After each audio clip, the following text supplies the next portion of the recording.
You can stay. You can stay up here. I'm like, he can stay, right? Okay, cool. So first of all, thanks for taking the time coming out here to Cannes. Maybe give everyone the background, like how did you get into JVZoo, running the company? Where did you start, when? And I think Simon mentioned you guys scaled JVZoo from 100 million to like 3.5 billion in sales in the last 10 years with a small team, right? Yes. So I originally, like my whole dream, my whole life was to be a dancer. I was going to go to New York City and dance on Broadway, which I did. I moved to New York City. I danced with the Radio City Rockettes. And while I was there performing, I was looking around thinking, what am I going to do when this is done, right? Because we naturally age out of our careers. And I just kept thinking, there's no way I'm going to open up a dance studio and teach 3-year-olds how to run around pretending they're swans or something. So I always dual resumed while I was in New York. And when I stopped dancing, I stepped into my first executive position in New York City. And I worked in the legal industry. I was like the liaison for the World Trade Center litigation. I worked in medical. I ran operations for a national chain there. And then I had this like crazy moment where the owner of my company asked me for a BJ in exchange for a paycheck. And I threw my drink in his face, stormed out, and here I am in New York City, jobless. And I didn't know what I was going to do because I had spent so much time climbing the corporate ladder. But,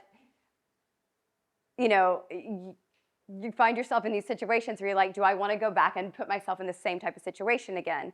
So JVZoo reached out to me and said, why don't you come and consult with us? We just started. We're growing rapidly.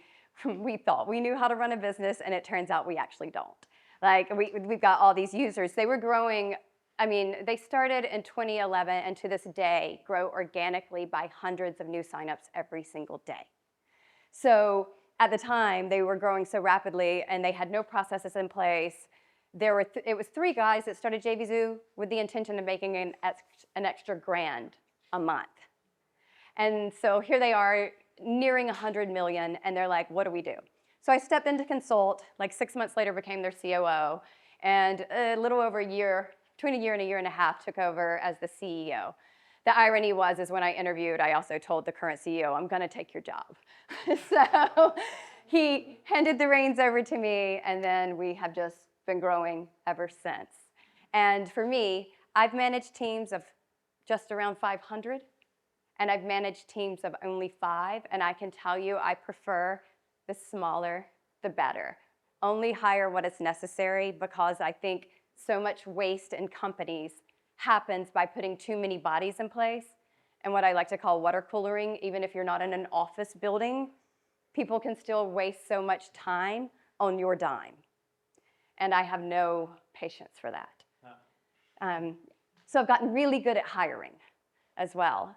And I can tell you a little bit about that, like my hiring process, how I go about hiring, what I task people with, how we document, how we only put procedures in place if they're necessary. I don't believe in procedures for procedures' sake. A lot of people think this is the way I need to run a company. I got to put all these procedures in place. Not necessarily, but there are times you do. And I don't believe in multiple chances. I believe in training properly, correcting a mistake, teaching them through it, and then if you make the same mistake again, you probably don't belong on my team. Oh, wow. I'm very strict with it, but my team is phenomenal. Yeah. And I don't fire a lot. Yeah. And mostly, if we find that we have someone that maybe wants to be micromanaged, because I also do not do that. I only became a mother 4 years ago, and she is the only human on the planet I will micromanage. Because of her age, it dictates that I'm there and present and help. But otherwise, we hire adults that want to do a good job, right? And so I let them do what they're great at doing. Yeah. So maybe let's start from the beginning. How do you hire correctly? Yeah. Many people here making 50K a month, 100K a month, et cetera, they want to build a team. They maybe heard the speech of Raul that your best productivity hack is to build a team, but where do they start? Okay, so I feel like there's a lot of times that people don't, especially entrepreneurs, right? Because you want to hold it. It's yours. And you're the only one who knows how to do it right in your mind, which to a certain extent is correct. So you have to learn to let go a little bit. But when it's keeping you from, one, making more money, or it's keeping you from enjoying your life and having time to enjoy the income that you were making, you definitely have to hire. If you have plans to scale and you cannot do it alone, you have to hire. And so for us, like with me, I have always said, okay, what am I weak in, right? You hire where you're weak first, someone who's going to fill your own gaps, fill the voids that you have. Or a lot of times, I need someone like Simon. I need someone who can do the marketing and the advertising. Like, where's my double punch, right? Because you want to hire someone, if you can find a good one that can do two things at once, that's what you want to do. Because a lot of people that have big companies have someone who strictly does marketing and someone who's strictly on that marketing team runs ads. But like with Simon, I can get a lot done in that aspect. But if it's also where, as an entrepreneur, you are making good money, but you're not being able to enjoy it, you have to then hire someone to either help you set up processes, or you got to put in the work, which is hard to put in the work to document for entrepreneurs. I don't know why. I think because you're so used to doing everything that you think documenting takes extra time. Luckily, with AI, documenting is super easy and fast now. And my thing is, and everybody on my team knows this, if you find yourself doing something more than one time, it gets documented. It gets documented. You can use free resources. You can keep it in Google Docs. If you are the company owner, you always own that folder. You never let anyone that works for you or that you outsource to have ownership. You create the document. You give them the access to edit it. And that way you can always remove people from it when you need to.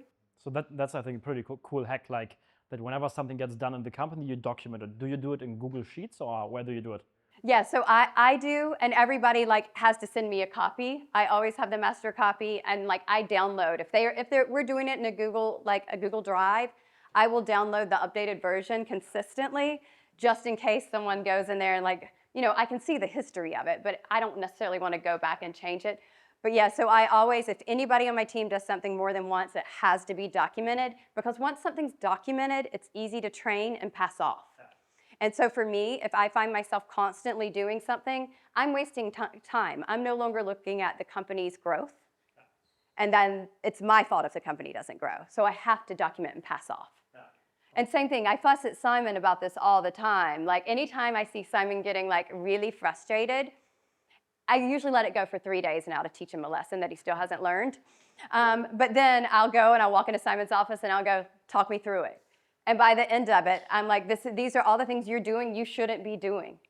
Pass them off, or, oh wait, that's never gonna bring in any real revenue. Let it go, let it die, right? If it's not gonna bring in real revenue and it's not building community, because there are certain aspects of our businesses that need to build community, but if it's not doing that, let it go. Yeah.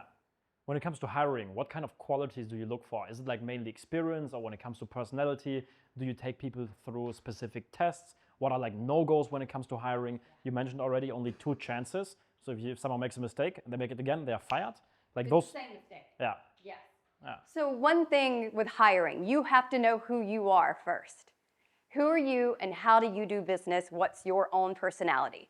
There are people that are natural teachers, right? They naturally like to share their knowledge and be a teacher and spend time on it makes them feel good to up-train people.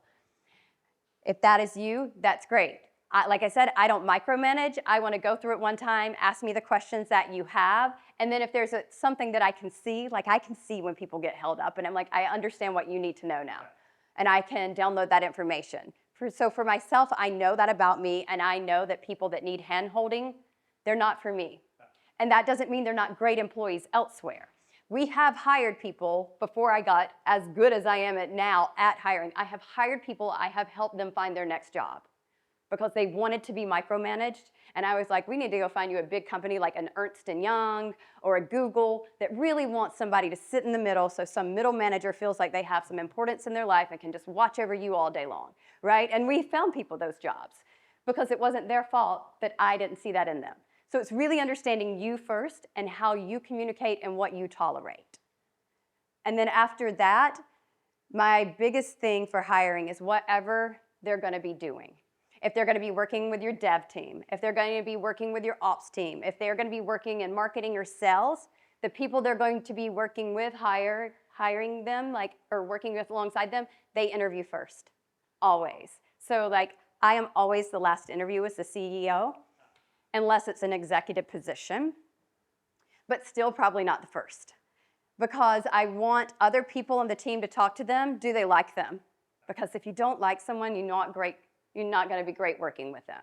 So culture of your company can get destroyed really quickly by hiring someone with the wrong personality. Doesn't mean they're not someone you wouldn't want to go hang out at a restaurant with, but they may not be someone you want to work with every day. After everyone in the department, literally everyone, has talked to them, and they all say yes, they come to me. I am no longer interviewing. I'm now asking them, what do you know about the company? Do you know what you're signing up for? Do you understand? And making sure they know what they're signing up for. And then I let every single person that works for me name their salary. So we post the salary range, and every single person that works for me names their own salary. And I say, do you know that you just set the bar for how high you will jump every single day? If they say yes, I have no qualms with firing them if they can't jump to that bar every day, right? I will tell you this, every single time men go to the very top of the salary range, every single time women go to the bottom of my salary range. Sad.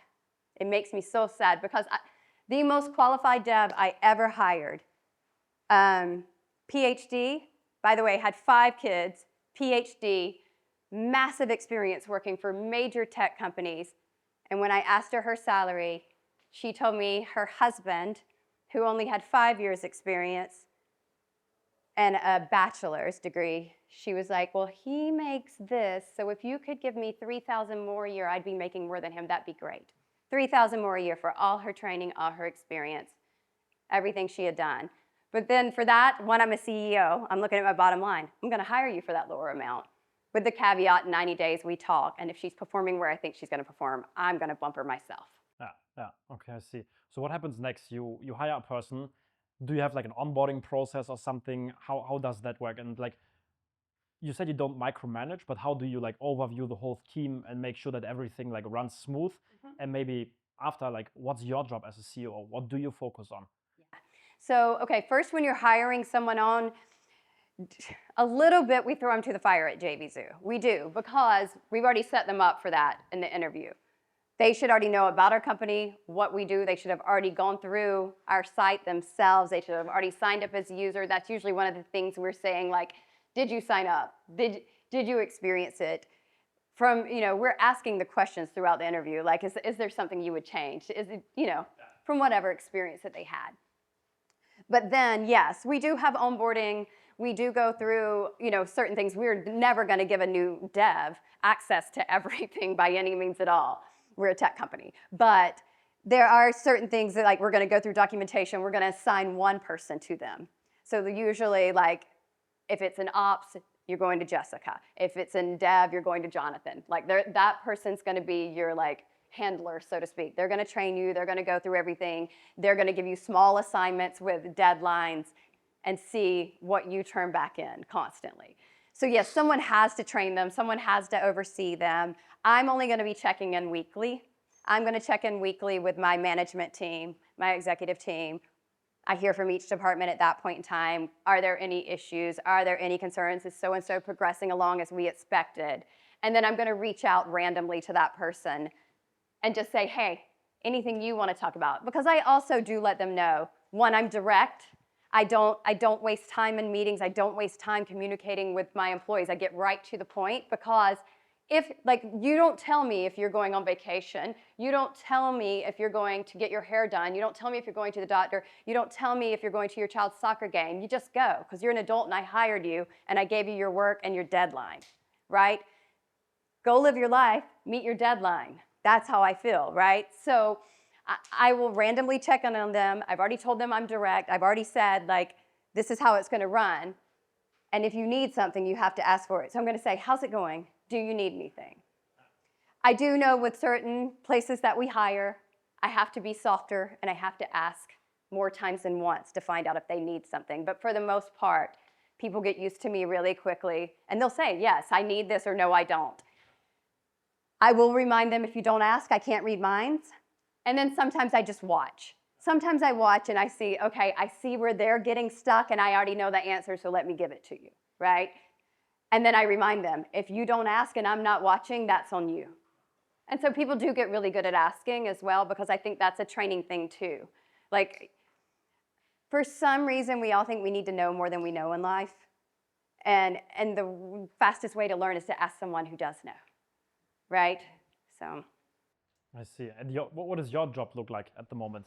And how do you manage the team? What's like, I don't know, weekly things and standard operating procedures that you have in place, like for the team? Is there any like specific like weekly meetings or something? Yeah. So for me, we set goals for every year, right? And I know what our goals are, what we need to do to hit those goals, and I reverse engineer every goal, right? And I talked about this in Dubai, but I have, like, I do everything pen to paper, even though I run a tech company. And the first page of my notebook is, this is the goal. Here's the quarterly milestones we have to hit, which are 12 to 15 milestones we have to hit. And then I go into every single month. And then every page in my notebook is a day of what has to get done every single day. This is how I help Simon grow so quickly, is that a lot of times people get so busy doing I need to respond to this email, I've got to call this person, I need to get back to this person, there are 20 messages waiting for me in my DMs, I need to pass those off to my sales team. Those are tasks. Those are just tasks. Tasks don't move the needle. So when you narrow down to your yearly goals, you then have to set, these are the milestones we have to hit, and every single day should be, these are my top 3 priorities to get me to those milestones. Then you can do tasks, but tasks come after. Tasks don't ever come before.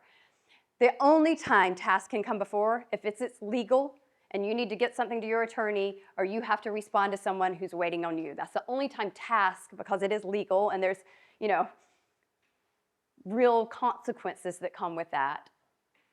Tasks always come after the 3 things that get you to those goals. Yeah, I think I've seen it for myself also, and I guess many people do it, even for friends of mine. When I speak to them, when you want to grow the business, you can so often like get distracted with what you just said, like tiny tasks, like doing WhatsApp and doing this, doing that, checking email, building this shiny object out. So you say the most important thing for you as the CEO is, you know, you plan the year out, you have the goals, and then every single day is like, there's this book, I think it's called The One Thing from Gary Keller. Yeah, the one Yeah, you ask yourself the question, what's the one thing that will move the needle, that will get me to XYZ goal? Yes. Now, I think in a business, you're really focused on 3 things. Personally, I don't think it's just one thing. I think it is 3 different things, because you're usually looking at different areas of way revenues coming in. And people, like, so for me as the CEO of the company, every day, I mean, I'm dealing with legal, accounting, and then my team, right? My management team, my executive team. I meet with my executive team every Monday and every Friday. So start of the week, what are the goals? What are we doing? How's the team going? What are we expecting? End of the week, if we didn't get there, I need big answers as to why. And because to me, if I'm finding out on Friday we didn't get there and you didn't reach out to me on Wednesday to tell me you didn't think we were going to get there and you weren't going to tell me why, and there was a roadblock and I didn't remove it for you, now we've broken down. And I'm not going to say my executives never mess up. They do, but usually it's corrected by Monday if they've missed by a Friday, because I'm like, I don't understand what happened. So like, I didn't want to micromanage your life, but now what's going to happen to your weekend? You're going to catch back up, because we have goals to hit, and if we miss a milestone, then we're not going to hit the yearly goals. So everybody's usually pretty good about it. And then there are some times that we have misjudged how long a project's going to take. Because sometimes you can start on a tech project, and then things can change. Like we do business in like 296 countries. So if we're looking at compliance in different countries and where we do business and a new law goes into effect, it's either do we remove this country or do we catch up to what we've now got to put into place. And usually it's Europe and the UK that throws in so many new laws, right? And then we're like, yeah. and then, you know, we always know in the US after that happens, California is going to do it next. So we don't say no then. That's when we look at it, because we know California is going to do it next, and now it's already in our backyard. So we're going to go ahead and maybe delay on a project. But then when we delay on a project, anytime I look at that master like plan of what we're supposed to do, and I say, what can we remove where we'll still hit our revenue goals? And if we can't, then we look at how do we make up time. What would you say are your number 3 or your number 1 hack to make sure that your team actually gets shit done and they are productive and they are like really moving the company forward? The fear of losing their jobs? No, I'm just kidding. I would say that's a bit of reality, right? No, I'm like, now do I ride on to people really like working for me? They do, because when I'm clear on who I am, I'm clear on my expectations, and I leave them alone, right? I don't micromanage. So there's a lot of pride in doing what you set out to do. And we celebrate the wins. Like, I believe in celebrating all the wins. And I'm not saying like something massive each time, but like we acknowledge them and we take a moment to celebrate the milestones, the things that we do, and the things that we accomplish, because they are big things. And we do run on such a small team. One of the things, when I see my teams getting burned out, I always ask my team, do you need help? Do I need to hire more people, or do you want more money? You'd be amazed at once you offer that to your team, how quickly they actually realize, like, okay, yeah, I would like some more money, or no amount of money is going to make me hit this. I can't do it by myself. I have to have someone. And so when we do that, like, my team is really clear now. They're really good at saying, yes, we need more bodies. There's no way we'll hit these deadlines. We'll never finish the year out with what we've set in front of us. But when we have these meetings, at the beginning of the year, when I make out what we're going to do, I do these creative roadmaps. Like, I'm not a designer, guys. You're not going to see my designs on sales pages anywhere that are going to make any money. But I will send myself right into Canva and create this crazy little stupid roadmap that has everything that we're going to do throughout the year. Sometimes it looks like a road. Sometimes it's just bars. Like, I've been doing this for a while.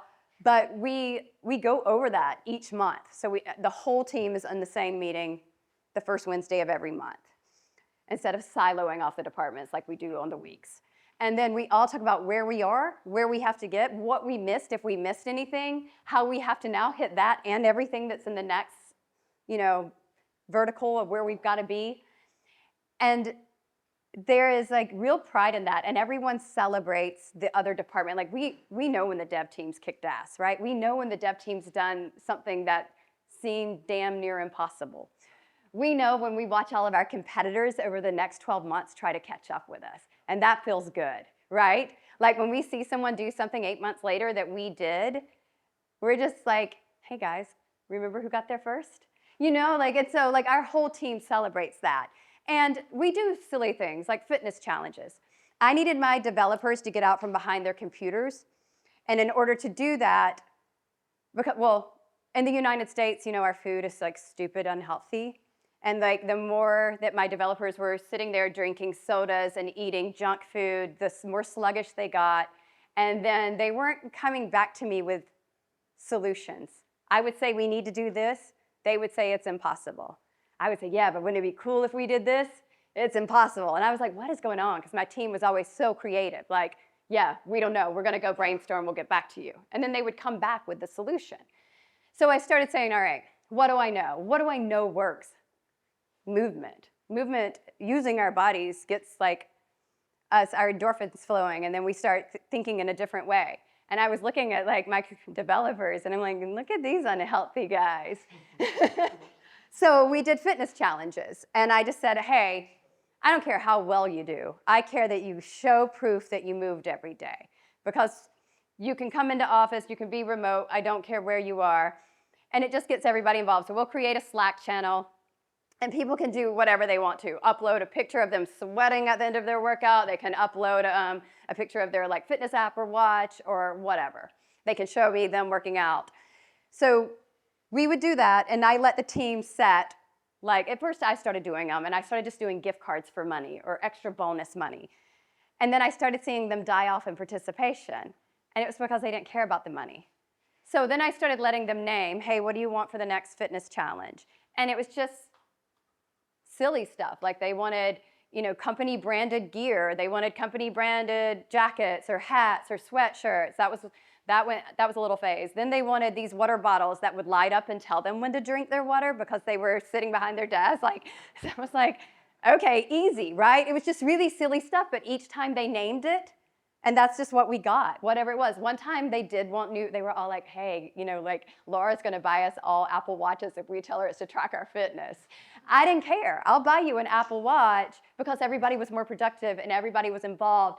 And every time you do those little things that seem insignificant and your team's communicating and egging each other on, then they're all happier and working congruently. And that's all that matters, right? So it's super simple to throw out those other things. That's interesting. You do fitness challenges and everything with your team. Yeah. What's some other cool hacks like this that you have within the business way? Like, hey, this moved the needle. This really made a big change. Sometimes, and I don't do this one often, this is my, I reserve it. Like, sometimes I'll be like, okay, so if I set kind of equal goals for the teams, I'll be like, I'll throw in extra, days off. Yeah. And they're also funny because they're like, wait, do you track our days off? And I don't. I never track their days off. I could not ever tell you, if someone's taken 2 weeks off or 2 days off because it's theirs for them to take. It's theirs for them to use. They have to, send me a calendar invite so I know not to reach out to them. If you're on your time off, I don't want to be saying I need this in the next hour because they would get up and do it for me. So you have to send me a calendar invite, but I'll auction off days off if someone does something and they're like, really? And then most of the time they don't even end up using them, or they're like, okay, I'm taking 3 days off now, but if you need me, message me. But I won't. I'll put it, I'll take the calendar invite and I won't do it. But that usually they're like, okay, I'm going to work for this in case I decide I'm going to go somewhere with, and I don't want to have my phone off. Okay, I see. Cool. Now, many of the people here, they don't run a big business like JVZoo. They processed over 3.5 billion, that has 20 employees, et cetera, et cetera. Many are running coaching businesses, 50K, 100K a month. They maybe have 3, 4, 5 employees. And I was in this situation just a year ago, where or not a year or 2 years ago, but yeah, even still a year ago, where a lot of the business was dependent on me. And if I was away for 3 months, I tested it at the beginning of the year, it didn't work for 3 months. The business at the beginning was still doing great, it was running, et cetera, but then it slowly went down, right? What do you think, hiring-wise, if someone wants to remove themselves a little bit more from the business so that they can actually travel? This was, for example, something that I had not last year, not the year before, but 3 years ago. Okay. Business was when I was working, it was crushing it. I was in Dubai, locked in, hustling, right? And then I went traveling and everything just broke together and the revenue dropped, right? What are the key hires? I found my answer. It was a real game changer. Ty helped me with it. But what would you say is are the key hires to build a business that you can, as the owner, remove yourself a little bit? Yeah. So when running a coaching business, for example, like many of you guys have. So I don't know your full story of this transition, so I'll ask, you had other people coaching for you at the time? Because it was a coaching business, you had other people? Yes, I was still doing the coaching. Yeah, okay, you were. Yeah, but when traveling, everything just what I was doing is, running the influencer promos, doing daily content calls with the team, right? Pushing them, getting everything to the next level, right? Yeah, so you have to hire someone to run the operations. Right, you've got to have someone to step in and oversee all of that. And in doing that, one, you have to know the personality of you for the personality of the person you can work with. I know Ty does these personality tests, I believe. Oh, yeah. Fuck, you made me take 20 of them. Yeah, so, and I've done those, we've done those tests as, I don't know Ty's test, but we've done personality testing as well. For me, it's more about speaking to the person, getting a vibe and a feel for them. But the biggest thing is once you have things documented, then it's easy to set the expectation of what it is. So when all your procedures and processes and the things you're doing every day are documented, because you've now done them more than 2 times, then it's easy to, when you're looking for that person that fits your personality, that mold that you can manage, that you can trust. If you get a bad feeling in an interview, don't even think about it again, right? If something just tells you something's off or you don't know if you really like this person, do not waste time. It doesn't matter if they have a stellar resume. That feeling is going to be in the back of your mind the whole time and you're never going to let it go. And they're going to know you don't really like them for some reason. So just don't waste time, right? You're doing them a benefit too. So when you find that personality that works for you, that has the chops, right? They've got the skill set. to step in and take over operations, then you have to say, this is the way I run my company, and it's still my company. Right? So you train them and go through the procedures with them, and these are the things that need to be done, and then you tell them the metrics that need to be hit. Because it's really hard to put someone in operations and just say go, right? It works. That's what happened with me, but I had my own like expectations and my own standards, and so like for JVZoo, it worked out that they hired me, but if they would have hired anyone else that was just like, I'm here to collect the paycheck, if we do okay, we do okay. It would not have worked, and it would have been really easy for those boys to lose everything they had. But then you have to set the metrics. You have to say, like, this is the growth I expect to see. At a minimum, we're not losing, right? Like, and you have to set all those, and then you, even when you're wanting to step away, you have to test before you're just like, I'm gonna leave for 3 months. You have to leave them alone for a week. And then you've gotta check in, because then you can still step in. Leave them alone for 2 weeks, then a month, right? Because like, you can't hire someone and say, so in 3 months, I'm gonna leave for 3 months, and it's gonna be fine. Like, that's on you, and it is. And it's a hard learning process as an entrepreneur as well, but you still have to check in. It's still your company. So now you have to think of it like, me coming from like a very corporate-y background and reporting to boards of directors, I always would think as a CEO, I'm reporting to my president of the board. Well, you're the president of the board now, right? So your CEO has to report to you. And you need to think of it that as an owner always, that they should always be reporting to you. So at first I would do weekly once you've left them alone for, at first I would do weekly, and then I would move into monthly. Yeah, because as long as you're seeing the numbers, you should be looking at your numbers. Right? Like, I don't know about you guys, but I mean, I know where I know every dollar, where every single dollar is. I know if it's in transit, where it's in transit to. I've got like this crazy spreadsheet that is my first thing every morning. And if I'm missing $5 and I can't find it, I will be like, Simon, did you spend something I don't know about? Like, I will be on everybody. And yeah. It's fucking PayPal. PayPal stole it. No, seriously. It was last night. Simon was like, Laura, I think I can sign up for this thing. It's like $99 a month. And I was like, why? But it's true. Like, I know every dollar, and that's why we make so much money. Because I am not turning a blind eye and saying, now that I own a third of the company, it doesn't matter anymore, right? I'm still running it like I'm reporting to a board. I see. Yeah. So you would say would you say that is the first most important hire, is COO? Like once the business is running and 50, 100K a month? And I honestly wouldn't call him a COO. Okay. I would hire an ops manager. Mm-hmm. If I wanted to ever promote them, right, like later, then I could promote them to my COO. But I would hire an ops manager. And I would make sure they had the skill set and the chops, but it's a very easy thing to end up, you can bump people along with title changes and pay changes and alternate them, right? So a good COO or operation manager, right? What are you looking for, like quality-wise in them? You mentioned something earlier, you need to know your personality and then hire the opposite? Well, so like for an ops manager, I'm looking for a real type A, someone who's disciplined. I want someone who's extremely disciplined, someone who's dotting the I's, crossing the T's, who could be a great micromanager if I let them go there. But I won't let them go there with my team, right? So like my ops manager now, actually, I'm sorry, I did just promote her to VP of Ops. But she can check, like because of the company we are, because of the jurisdictions we're in, she's very good at legal work.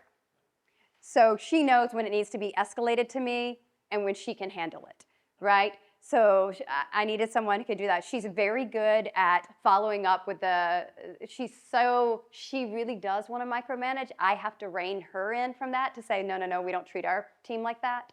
But I knew that about her personality. I'd rather rein someone in than have to say, I need you to follow up here. I need you to do that. Like she knows if the dev team's supposed to turn something in, some tech, and it's supposed to be on beta, and it's not on beta by Wednesday, she's gonna be like at 11 a.m. Eastern time saying to the dev team, like tagging every single person, like, why isn't this in beta? Why don't I have access? What's going on, And they hate it when she does that. So they're gonna do everything in their power to have it there before she does that. Now, and like I said, sometimes she goes too far, and I just have to say, whoa, whoa, we don't do that to our team. But and your ops manager, you want someone who's watching so that you cannot have to watch. Yeah, but discipline type A. Yeah, that's the same advice Ty gave me a year ago when I spoke with him about it. Hi, CEO, operations manager. Yeah. Yeah. And we did it, and it's amazing. Noah's here. Give him a little.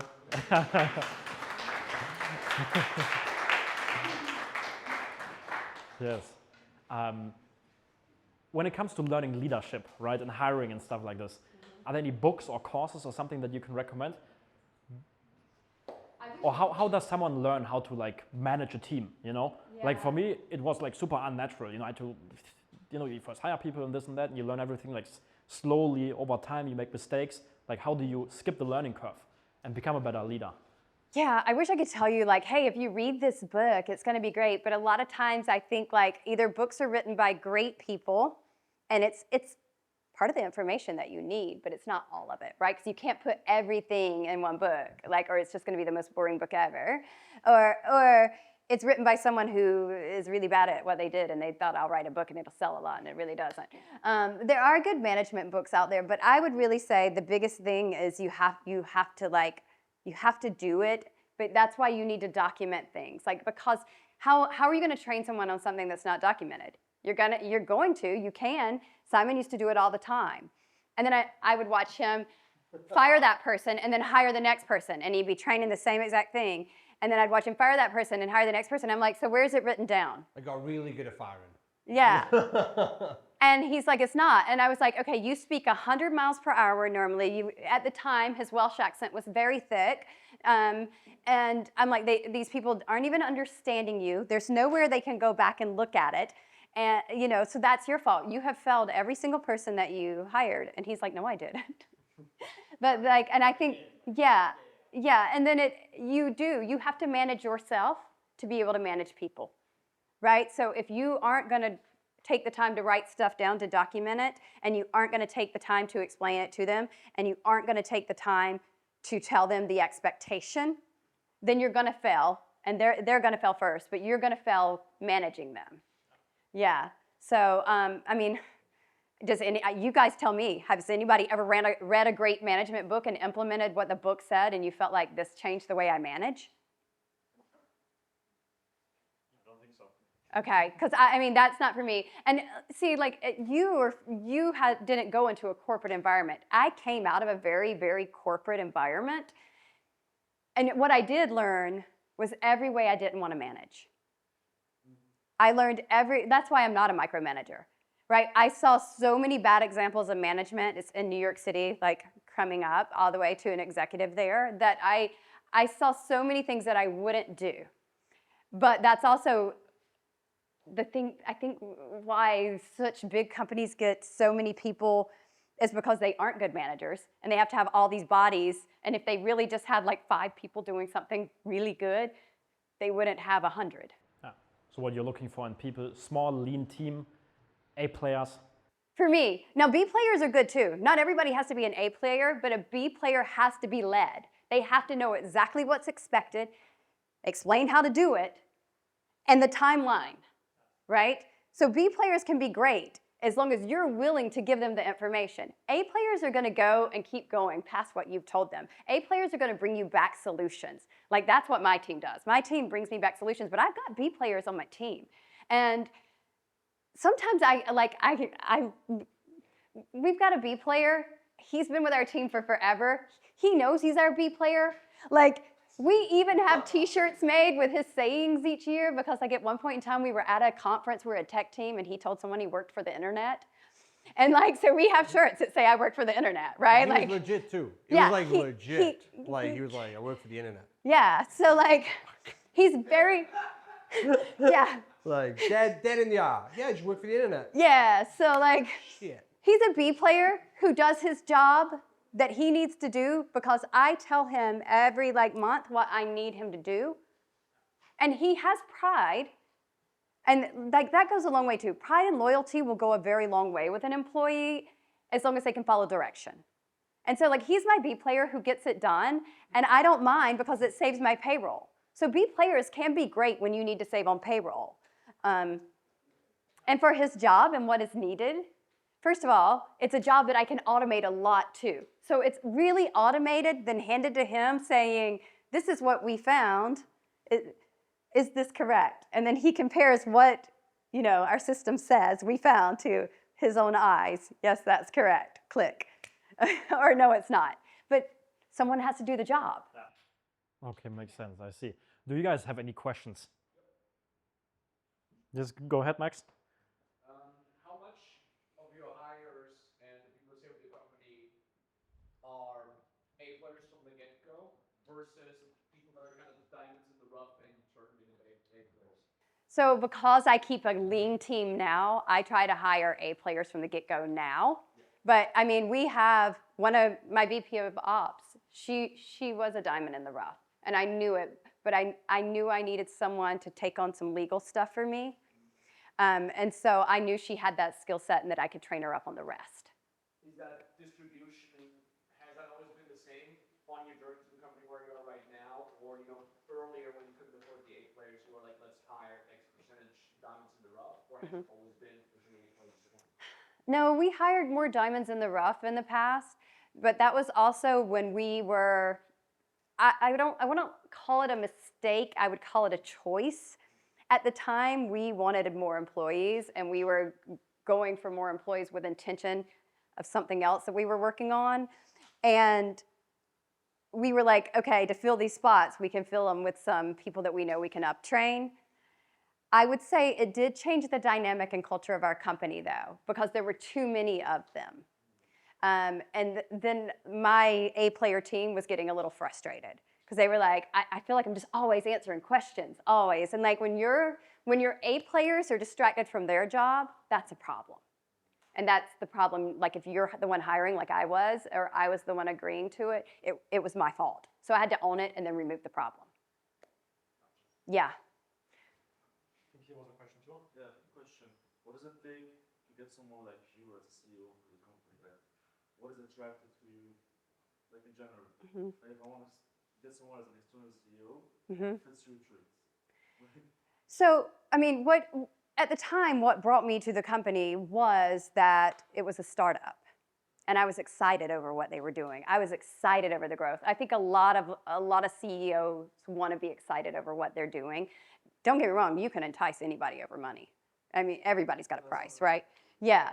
So I was excited over what they were doing. I genuinely liked the guys that were running the company. I had just come from a bad experience that I told why I had quit my corporate America job, and I thought like I would never experience it with those guys. And so I was like, I'm going to come here and do some great shit, and I knew I was. And so coming in as the consultant who was bold enough to tell the man that interviewed me, I'm going to take your job. I meant it, right? So I think it's got to be the excitement of the vision. Where do you want to go? What is the potential of getting there with the right person? Yeah. You were hired as a consultant first, right? Yeah, I came out. That's what I'm saying. Yeah, that could be Yeah, and there are a lot of people that like will take on a consulting position. I see a lot of advertisements on LinkedIn to this day. Because they came up first with the fractional CMOs, and then now I'm seeing fractional it's all like popping up. So like, it's the equivalent of a consultant. Same thing. We took like I spoke to Laura about it before. We did the same thing with our CTO on my other company. Was like we hired them in as a consultant, and then they get to see a little bit behind the scenes, and they get excited, and it's like, you want to jump on the ship like with two legs. And then you could bring them in. So it's not a bad way to look at it. Yeah. Also, though, I think too when you're interviewing, if you look for that genuine excitement, and if someone, this is what's always worried me with other executives. If someone has all the answers to all your problems in the interview, really, how much do you actually know yet of the company? Now, if you can present them with some problems and they've got some answers, or here's what I would do first. That's good. You want to know that they've already got, here's what I try first, here's what I'd look at, or here's what I've seen from the research I've done about your company, and I would want to address that. But if someone just from the interview has all the answers, it makes me leery, personally. Ratzman, I think you had a question too? Same question. Same one? Okay. Everyone looking for the 3 months vacation. Carrie? You mentioned in the beginning of your introduction that you prefer to work with smaller teams and bigger teams. So the micromanagement with smaller teams is much higher. So why do you prefer working with smaller teams? Well, one, I'm actually not micromanaging because we train and let go. But okay, when it's a smaller team, one, I know everybody. Like I actually know them. I know what motivates them, what they need to be challenged with. I know by just watching their behavior after a while when something's not right. So like I like knowing my team. I like knowing who's working for me. I like knowing like what their family goals are without them even telling me, but I've just watched them enough to know so that I can help them reach those things. And then that is one of the things that creates real loyalty. I know it's silly, but we had a girl that worked with us for a long time before she decided she didn't want to be on involved in technology so much because her children were getting older and she was having some issues with them in technology. But for the longest time, like with her, she lived in Florida. They had hurricanes. She lost power all the time. And I knew how much it impacted her entire life, not just her job, but every single time they lost power, she lost all the food in her house, you know? And like she's in Florida, it's hot and there's no air. So I just like bought a huge generator for her house and shipped it there. And she didn't know where it came from. I didn't say like, sign love Laura. You know, I just sent it there. I didn't care if she worked when the power went out for everyone else. I cared that her life was better. So I think it's just little things like that you, like your team, those people that work for you then like they are loyal and they don't have to necessarily know it came from you, but they know it came from you. So. Yeah, in the case of also what you mentioned, loyalty, do you think you can teach it on long term or you would have to bring it? I think first of all, it's a characteristic. Yeah, and I think that like that's why like sometimes in interviews you're something about somebody just doesn't sit right with you and just trust it and say bye. Right? We don't need to like everybody in the world. Like just because you don't like someone doesn't mean you have to be rude to them. You don't need to be rude to them, but you can just not hire them because there's always going to be that something and they would be happier with someone who saw the best in them all the time. Yeah. You wanted a question too? Yeah, so you talked about the importance of implementing tools, and that's something I want to focus on. And you said that it's easy to read AI. Could you give us some software? Yeah, what's our documenting software we're using, right? Documenting, right? Yeah, what's the software we use on our calls right now? Fathom. We use Fathom, and we use Scribe too. Fathom. There's and a ton Scribe. of them though, as everybody was just saying, different names. Yeah.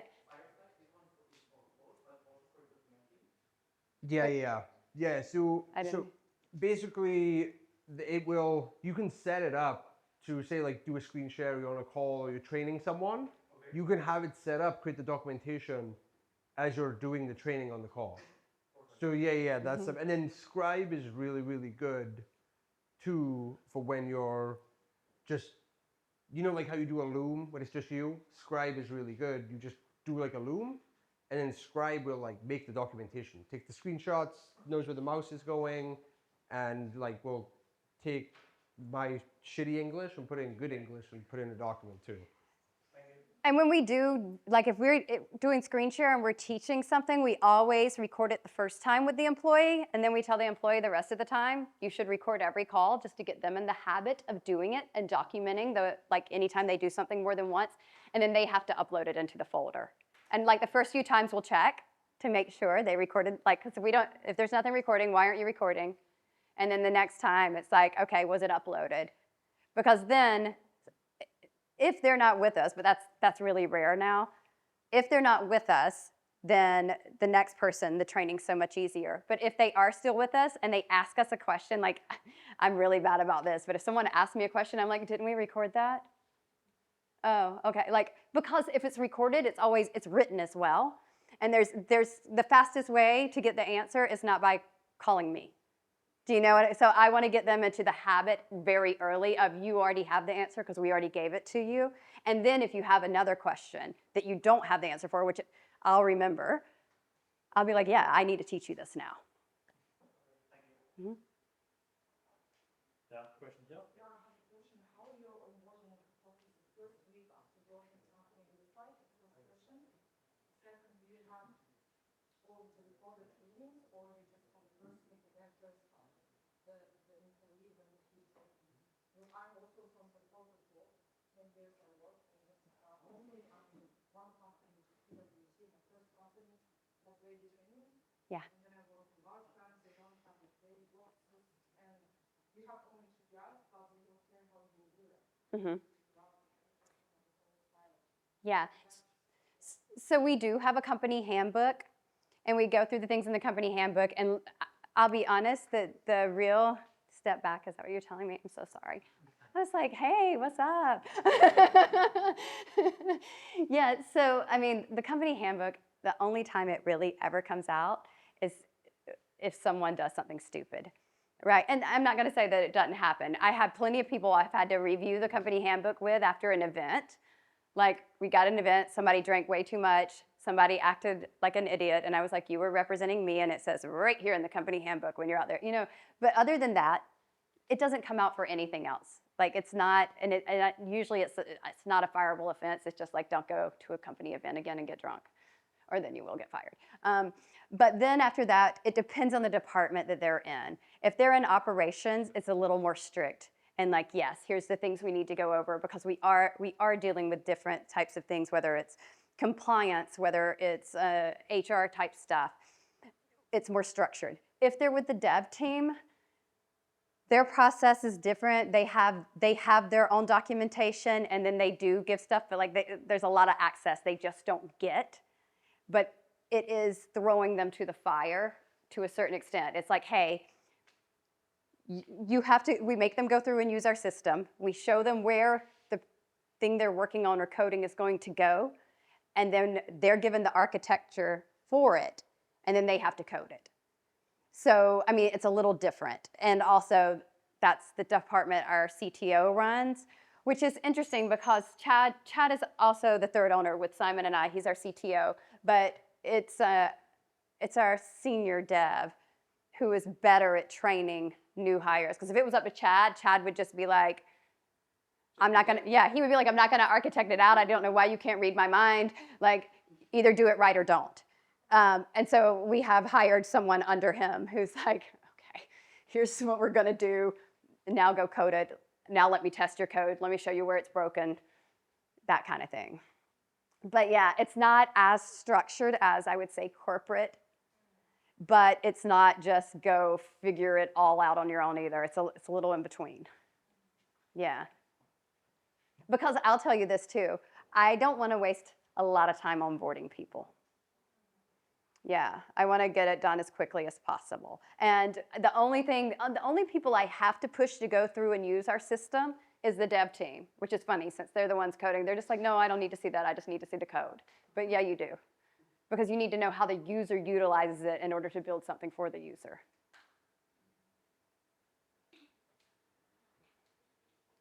Yeah. Are the managers the only people that are documenting? No, every single employee that does something more than once. What's that? Do they have incentives for documenting the document? Yeah, keep your job. Mm-hmm. Yeah, if you do something more than once, you document it.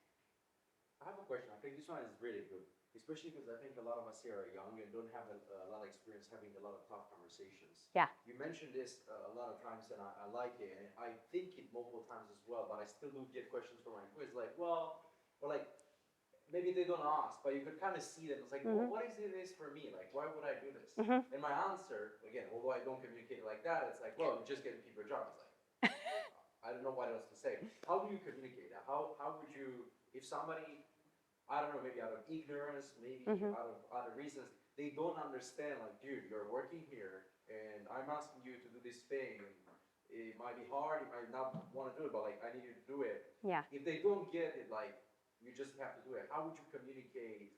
How would you communicate? How would you address it when the real answer is like, what's in it for you is that you get to keep your job. Yeah, so I think it depends on what the subject is. So one, that's why I do the going over what the goals for the year are. Like I have at the beginning of the year, here's what we're gonna do. And that's when I do my creative roadmap and I go through it and I try to make it a fun conversation for everybody, because if it's not fun, it seems overwhelming. Because when you're looking at these big goals you want your team to commit to, and then we talk about it, and we talk about the things we're going to celebrate, and we talk about the milestones that we need to hit, and we talk about what's required. Mind you, I've already talked to my executive team before I have my company call, because I need to make sure that we can hit these goals and that they are actually realistic for the tech required. Every single time my CTO is like, huh, and I go, but is it possible? Because I know him. So I know he's going to tell me, like, you're really pushing it, Laura. Yeah, I want to push it. I do want to push it, but is it possible? If it is, and now I know that I have every executive on the same page with me, and it is possible, we know what the requirements are, we've mapped out the entire year. Then when we're giving it to the team, we're telling the team, and here's where we're taking our breaks. And the reason that I say when I do my quarters, it can be like 11 to 15 milestones, sometimes 10, is that I go ahead and put in the holidays. I know that there are going to be months we don't work as much because people have to celebrate their religious holidays. They have to have time for certain things. I know who has families that's going to take summer vacation because that's when their kids are out and they're going to be away. So I adjust our milestones and goals accordingly. So there are times that, like in a quarter, we're only going to hit 10 things, but then that means the next quarter, when I know everybody's like fully focused, we've got to hit 15 milestones. Right? So it's my job to map out the year where it's possible. Okay, so right? Then to get to your thing, I've already got buy-in. Because if I don't get buy-in, and I tell people at the beginning of the year, right? Now's your turn to put on the t-shirt and be the mascot. Because I want everybody on my team to be like, I'm so proud of what I do. And if they aren't that way, then it's the wrong company for them. So like even my B player, fucking loves his job. He's so proud of what he does. He works for the internet at JVZoo. Like, you know what I mean? Like, he knows he says dumb things. He can't help it. And he knows we're going to make a t-shirt with something he said. And he knows we love him. Do you know what I mean? Like, and he's so proud when we hit those milestones. So I think that that's what's important, is that at the beginning of the year when you map it out, you get everyone's buy-in then. And then if someone questions me, usually, it's because they think that the way that I have mapped out may not be the brightest way. And I know that I've hired intelligent people, so I want to hear why. Tell me why. And then we will talk about it as a team. And there have been a few times that the team has convinced me that another way was right. And that's why we hire smart people, right? But then there have been many, many more times where I've said, yes, but you don't know what's coming down the pipeline. And here's what I've got already in the works for the year after that. And then they're like, oh. Yeah, I see. You know? You either tie it back to something that they were like, well, do you agree that we want to do this big Mm-hmm. Well, I, as a CEO, like, I believe that this is going to get to that, so then they agree with that. Or they maybe have something better and you listen. Okay, I was skipping the listening part. I was like, I was kind of assuming in most of the cases that I got it because I thought about it more and I already know da-da-da. Yeah. And I didn't have the patience to explain them as well. I just wanted to get it like, dude, trust me. I spent time on this. I understand it. Just do it. But yeah, I think giving them that is fair. And sometimes, like, people in my team will say, well, Laura, did you know about this? Like, and maybe it's a visa law that's coming out, or it's a new process. And I'll say, yes, and I know the timeline that's coming out. And by the time we hit this milestone, that still gives us 10 weeks to be ready and tested before that. And they're like, okay, as long as you knew. You know what I mean? Because sometimes they're just truly looking out, and they wanted to make sure I knew. Yeah, I have a follow-up. It's completely different, but I want to say with this. Do you know how to code? I can review code, yes. Okay, so you can review code. But you wouldn't be able to build a lot of JVZoo, right? Like, No, not a lot of it. And in fact, if I did, you wouldn't want to use it. Okay. How do you go about managing a team that's, I don't want to say most because I don't know exactly this, but how do you go about that? How do you go about coordinating those people and motivating those people when it's not like, I've done this for the entire of my life and I'm just the best of you and da da da. Okay, so the third owner with Simon and I is the guy that wrote the first line of code, right? So, and he's always been an owner of JVZoo. So it's easier for us because he loves it. Now with our other company, the media agency, I think that it's more about, again, hiring the personality that you know they're committed to greatness. And we have worked with this person long enough now, because it does take time and trust. We've worked with him long enough now that we know that we can trust when he says, like, this is the better way. And sometimes we have to say, is it the faster way? Because sometimes we need the faster way. And then there are other times that we're like, okay, this is the faster way, we need the faster way, what are the repercussions down the road? And he does give us the information, and it's really, in a leadership role, you're weighing the odds. What are you willing to pay for now versus then? Yeah, that makes sense. Yeah, Thank you. of course. Takes time. Takes time like when they don't know just to get the trust. Yeah. It's hard. It's frustrating. Yeah. One more question. Yeah. How small is the team, or how much revenue are you pulling per month? Well, I told you earlier, but as you've probably done the math now to realize how much we've done, it's a little bit more than that, what I told you earlier for the year. And right now, I'm working with 12 people. Is that the whole team? Mm-hmm. No way. Mm-hmm. Yeah. You don't need a big team to push through the revenue. But wait, let me explain one thing. We don't have to hire sales reps right now. So if I had needed a sales team, that would be different, and I would need more people, right? So like, I know what a lot of you do, so I want to put that out there. But we have now grown organically 12 years, hundreds of new users every single day. Yeah, like I have over 1 million people selling every day right now. Yeah, the sales team. I never think of the sales team as like. Yeah, sales team is bodies. Yeah. Yeah.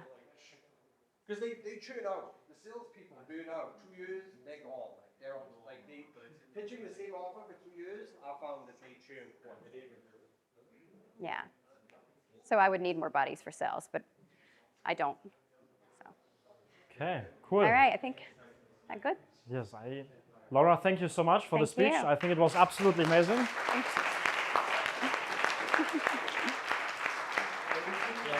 Thank you. Okay, cool. So I guess we'll do again a little break. Ty is coming later. He's going to do another speech. And yes, enjoy the break. Wow. Yeah? Yeah. Thank I was you. like, shit. I was like, And that was really good. Like, really good. Laura did an amazing